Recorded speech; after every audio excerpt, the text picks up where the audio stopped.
เจ้าสัวค่ะตอนนี้เสี่ยวเดงตายแล้วนะคะที่จริงอ่ะทุกคนก็งงว่าเสี่ยวเดงตายแล้วนะแต่ที่จริงเสี่ยวเดงรอดอยู่แต่ตอนนี้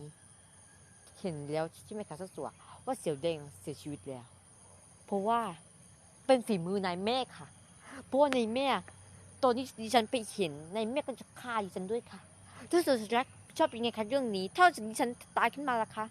มันไม่คุ้มเลยนะคะเนี่ยเจ้าสัวต้องจัดการเรื่องนี้ให้เร็วที่สุดนะคะหน่วยนายแม่มาแล้ว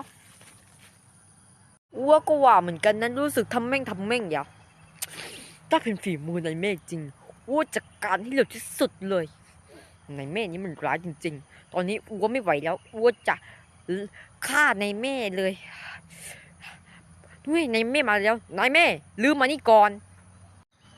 มีอะไรหรือเปล่าคะมีคนฆ่าเสี่ยวแดง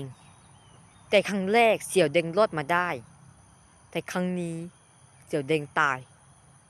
และกุนจันพูดว่าเป็นฝีมือลืออันนี้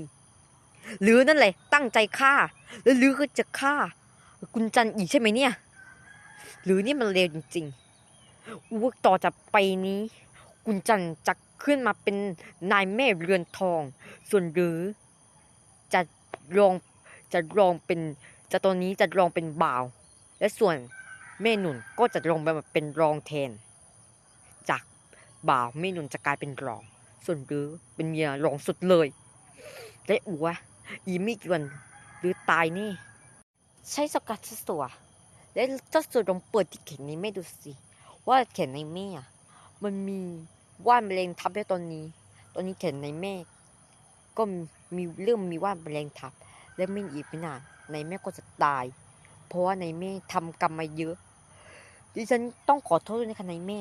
แต่มันก็จำเป็นต้องทำเพราะในแม่จะฆ่าดิฉันไม่ก็ตื้อเฮ้ยไม่ก็มันมีว่านด้วย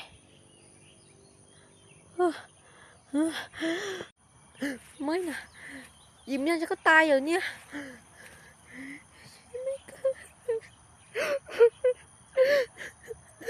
ฉันนี่นะฉันอยากตายหรือทำอะไรไว้ผลกรรมนั้นก็ตามอัวก็สงสารลือนะแต่มันก็คือกรรมอัวช่วยอะไรลือไม่ได้ขอให้ลือไปอย่างสงบนะจันไม่ใช่สิอันนี้